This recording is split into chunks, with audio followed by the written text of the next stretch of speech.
5 Things I Cannot Recover, by Krishna's Mercy.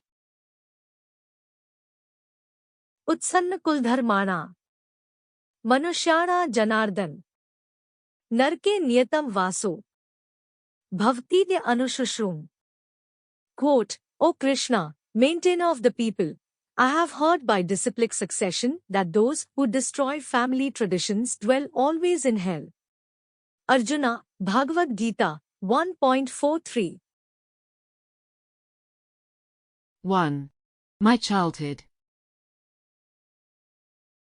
Gone. Forever. No way to return. I can look at different pictures. I can try to recall what it was like to be in the different situations. But if I took an honest assessment, I can barely remember anything. I will never have the same enthusiasm for life. I will never be that carefree towards eating and sleeping again. I can never be small enough to fit into the same clothes again. I will never again experience the relief of elders picking me up and carrying me through a dreaded trip to the shopping mall. 2. My family members. I will never get to speak with them again. I think I was pretty good with how I treated them, but I never really opened up. They meant the world to me. I will never be able to appropriately repay the kindness shown to me. I will have to pass it forward, to extend the same grace to dependents in the future. Still, it would be nice to have one last conversation. 3. My memories. Isn't it crazy that people remember incidents with us that we cannot recall at all? We were there. We were conscious. We said things. We reacted in certain ways. But so much time has passed that we cannot recall what took place. What was the point to it all, then? Why do anything if we will eventually forget what happens? 4. My previous lives. You know, people freak out over death. They are so scared over what will happen in the future, but what about the past? Consider the thousands of years of recorded history. Where were we? What were we doing? Why can't we remember? To me, that is more frightening. Whatever it is we were doing, we cannot remember it today. 5. My good times. I was so happy. I was so enthusiastic. I had so much fun. It felt that it would go on forever. But it didn't. Those times are no longer around. We cannot recreate them, even if we tried. I wish that I could go back, but that is not possible. Shri Bhagwan Uvach. Bahuni me vyatitani. Janmani tav charjun. Tane aham ved sarvani. Natvam ved parantap. Quote, the blessed Lord said, many, many births both you and I have passed. I can remember all of them, but you cannot, O subduer of the enemy. Bhagavad-gita, 4.5. One of the premises of the sacred Bhagavad-gita conversation, as delivered on the battlefield of Kurukshetra, is loss. There is the potential for losing everything, as death is one of the known consequences to military conflict. Destruction is the primary purpose, to kill people and break things. Arjuna is not worried about himself. He is not so concerned with maintaining what he has. He is not necessarily afraid of the future as it pertains to enjoyment.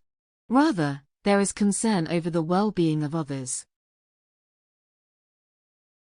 Namely, the people who will be on the receiving end of the intelligently released arrows, from that illustrious Gondiv bow. Known as Savyasachin, Arjuna was the greatest bowfighter in the world. He could pierce the eye of a fish without looking directly at it. That is something like threading the eye of a needle from a great distance away, with a reflection in a pot of water serving as the only assist. What would happen to Duryodhana?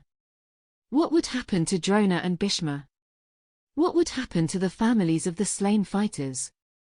Would their children grow up without proper guidance? Would one of their gurus, the paternal figure to set the proper example, be absent from the home? In that helpless state, would not all hope be lost? Would not the succession of religious principles, dharma, be disrupted? Would not the dependents lose control over their senses and be vulnerable to mixing the various classes, varna, sankara? In response to Arjuna's arguments, Sri Krishna initially took the bold and direct approach. Something like slapping Arjuna, but with words instead of a firm hand. Krishna was surprised to hear such sophistry coming from someone who should have known better. Arjuna was Arya in culture, but his words were the opposite in nature, Anarya. Shri Bhagwan Uvach Kutastva Kashmalam Idam Vishme Samupasthitam Anaryajushtam Asvargyam Kirtikram Arjun. Quote, the Supreme Person, Bhagwan, said, My dear Arjuna, how have these impurities come upon you? They are not at all befitting a man who knows the progressive values of life.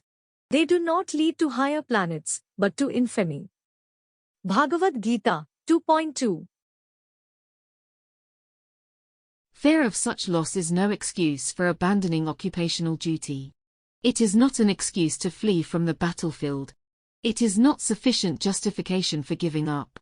Everything pointed in the other direction, to proceed, to work without attachment, but to work with attention, all the same. There is the support from Shastra and the wisdom that it contains. Both jnana and vijnana lead to the rational conclusion to not put too much emphasis on the fear of loss. The same conclusion has the support of common sense and personal experience. We see that we have lost so much already. Why are we not concerned? Why are we not perpetually in a state of sadness over the missing prospect of return? It is like the highest court in the universe has handed down a judgment, and there is no way to appeal. There is no other court to petition. The final verdict is that everything is gone. The same will continue in the future. As soon as there is birth, there must be death. As soon as people come together, they must eventually separate. As soon as there is association, there will subsequently be disassociation. Nakatra priya samvas, suhrida chitrakarmanam. Oghen vyuhyamanana plavana srotso yatha. Quote, many planks and sticks, unable to stay together, are carried away by the force of a river's waves.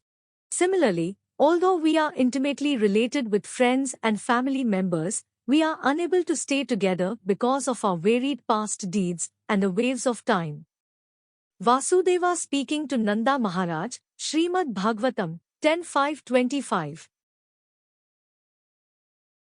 By establishing the truth of guaranteed loss, Arjuna loses the foundation of his argument. The decision must now be based on other factors, reaching a conclusion resulting from careful deliberation of the truths of this world. Those truths representing profound enlightenment were kindly shared by Sri Krishna, who is the original teacher of the universe. It is for this reason and more that the sacred conversation between Krishna and Arjuna is still studied to this day, as the content is eternally relevant. In closing, like into the trash bin tossed, my memories forever lost. Same with association as well. Never again loved ones to tell. For future then why concerning? When guaranteed fate earning. Better by wisdom to be guided. Like Arjuna to Krishna confided.